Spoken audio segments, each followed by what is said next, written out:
शुभम करोति कल्याणम आरोग्यम धन संपदा शत्रुबुद्धि विनाशयम दीप ज्योति नमोस्तुते।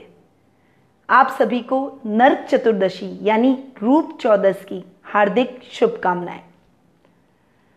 धन त्रयोदशी के दूसरे दिन रूप चतुर्दशी का पर्व मनाया जाता है। रूप चतुर्दशी के दिन हम हमारे रूप में वृद्धि करते हैं, यमराज को तर्पण दिया जाता है। आज के दिन हनुमान जयंती भी मनाई जाती है और विष्णु भगवान के मंदिरों के दर्शन किए जाते हैं।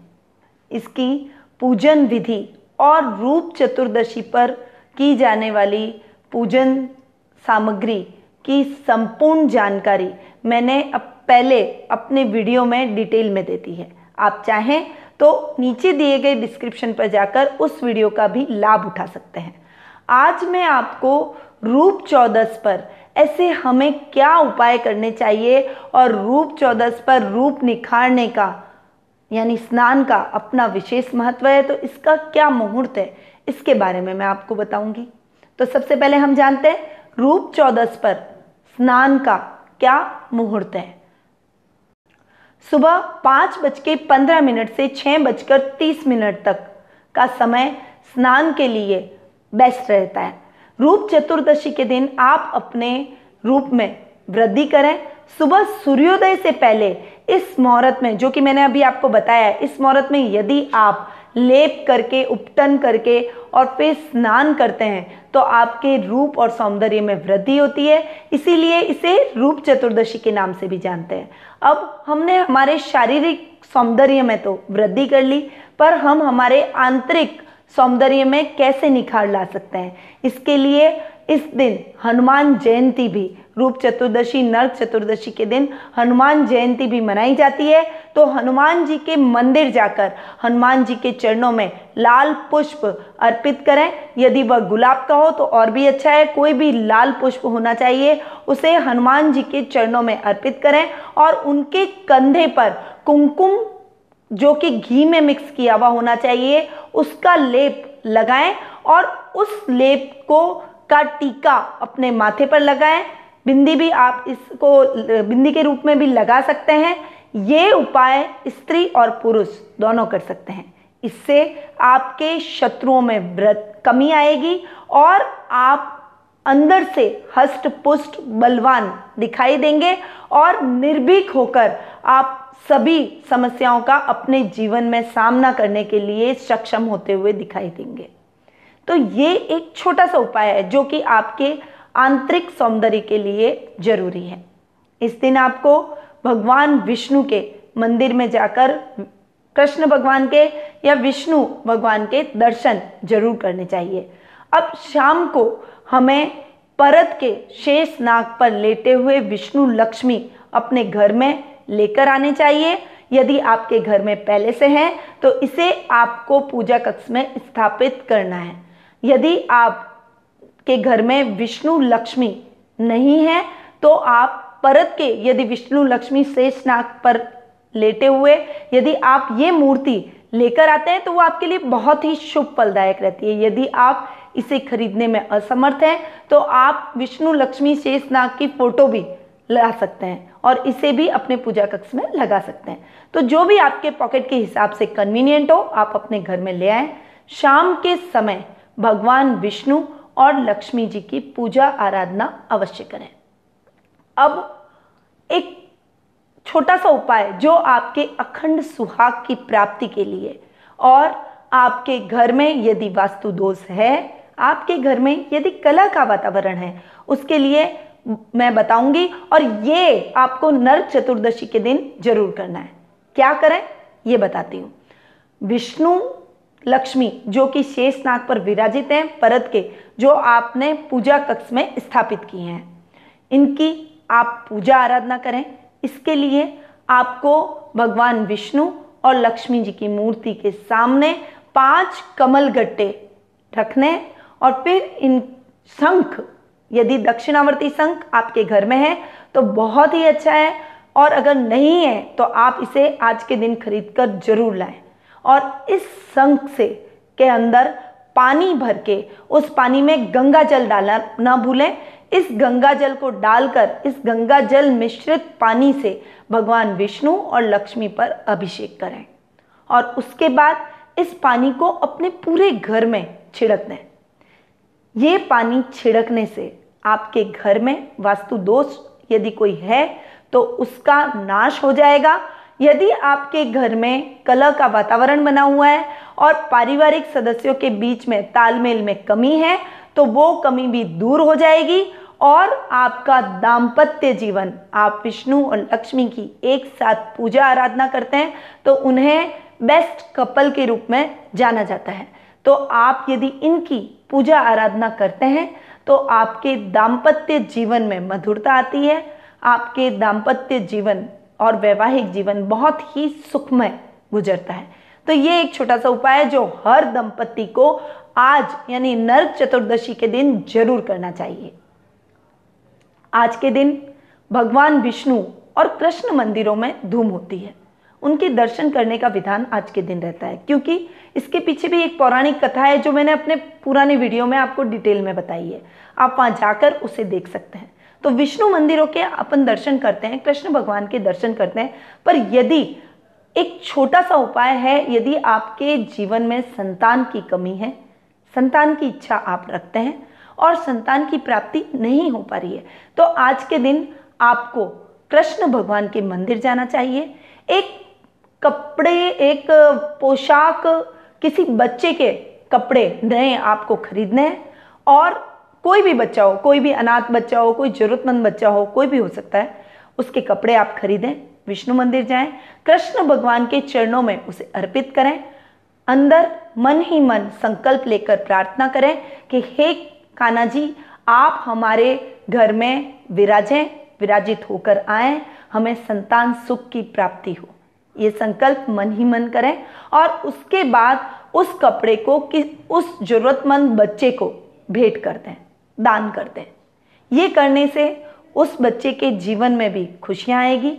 नए दिन वो नए कपड़े लेकर बहुत ही उत्साहित और खुश तो होगा ही, उसके साथ ही आपके घर में जल्दी ही किलकारी गूंजेगी और आप यदि निसंतान हैं तो आपको संतान की प्राप्ति जल्द से जल्द होगी और कृष्ण भगवान के आशीर्वाद से आपके घर में लक्ष्मी या कान्हा का निवास होगा। तो ये एक छोटा सा उपाय है जो इस दिन आपको करना चाहिए। एक और उपाय है जो मैं आपको बताऊंगी और जो आपको जरूर करना है।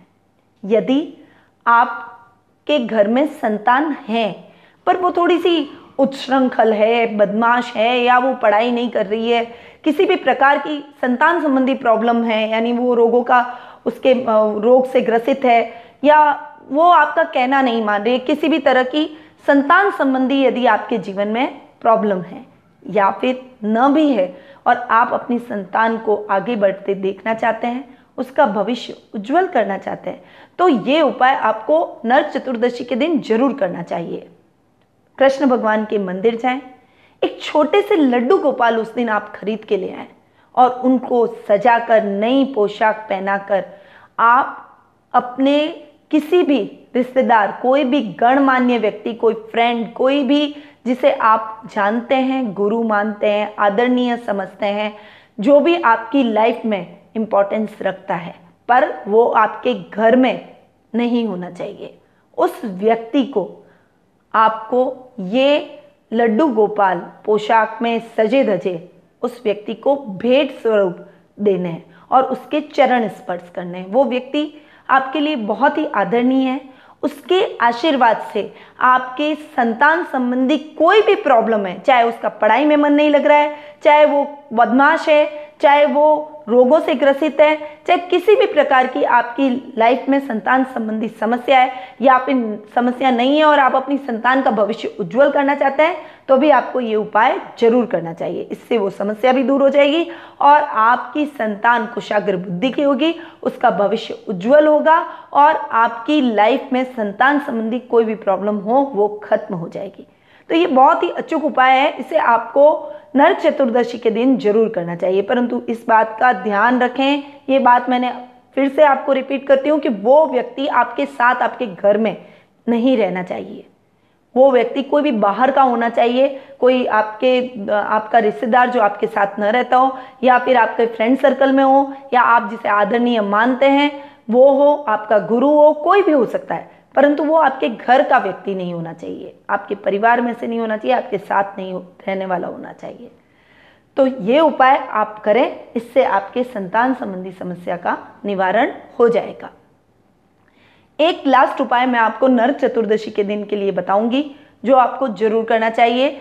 यम का एक दीपक आप अपने घर में, तो मुख्य द्वार के बाहर तो आप लगाते ही हैं, एक दीपक आपको और बनाना है। चौमुखी दीपक ही होना चाहिए। आटे का दीपक आप बना लें और इसमें आप सरसों के तेल में ये दीपक बनाएं, इसमें काले तिल डालें और किसी भी चौराहे पर आपको जहाँ 4 रास्ते निकलते हो उस स्थान पर आपको उस दीपक को रख देना है, साइड में, बीच में मत रखिए, आने जाने वालों को प्रॉब्लम्स हो सकती है उससे, परंतु आप उस दीपक को साइड में, चौराहे पे साइड में रख दें उस दीपक को, या कहीं भी कॉर्नर में आप रख दें, ताकि उस दीपक पर ठोकर न लगे, आने जाने वालों को प्रॉब्लम ना हो और वो आराम से आ जा सके और वो दीपक जलता रहे।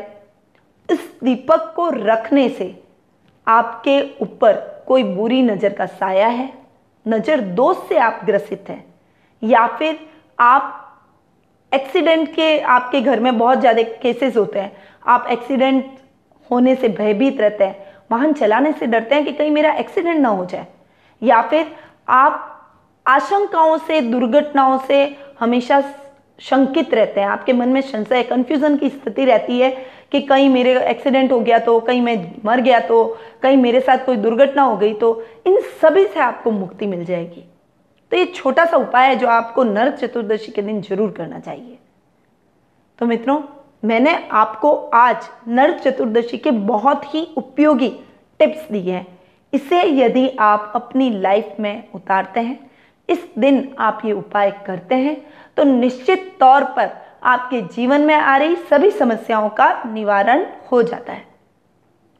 आगे यदि आप जानना चाहते हैं कि आप दीपावली के दिन धन प्राप्ति के लिए कौन सी साधनाएं करें, कौन से उपाय करें जिससे आपको माँ लक्ष्मी का आशीर्वाद प्राप्त हो, क्योंकि दीपावली सारे वर्ष का सबसे बड़ा दिन होता है, जिस दिन हम हमारे कोई भी मंत्र को सिद्ध कर सकते हैं, कोई भी साधना सिद्ध कर सकते हैं। यदि दीपावली की रात्रि पर आप किसी मंत्र को लगातार सिद्ध करना चाहते हैं, आप उस रात्रि पे जितनी बार भी उस मंत्र को बोलते हैं, उसका कई गुना रिजल्ट आपको उस मंत्र का हासिल होता है, आपकी साधनाएं सफल होती है। तो यदि आप ये सब जानने के इच्छुक हैं तो हमारे नेक्स्ट वीडियो को जरूर देखिएगा। हमारे चैनल को यदि आपने अब तक सब्सक्राइब नहीं किया है तो प्लीज़ उसे सब्सक्राइब करें, ताकि आपको मेरे द्वारा दी गई ये उपयोगी जानकारियाँ प्राप्त हो सके और ज़्यादा से ज़्यादा लोगों तक फैलाएं, ताकि उन्हें भी इसका लाभ प्राप्त हो सके। ये आपकी तरफ से एक कंट्रीब्यूशन होगा कि और दूसरे व्यक्ति का भी भला हो जाएगा। कहावत है जैसे कि कर भला तो हो भला, इसलिए यदि आप अपना भला करना चाहते हैं तो आप दूसरों का भी भला करें, दूसरों का भी सम्मान रखें, बड़ों का आशीर्वाद नए दिन पर प्राप्त करें और इस वीडियो को ज़्यादा से ज़्यादा शेयर करें, ताकि दूसरों को भी इसका लाभ प्राप्त हो और दूसरों का भी भला हो। मेरे द्वारा नरक चतुर्दशी की एक बार आप सभी को फिर से हार्दिक शुभकामनाएं। नमस्कार।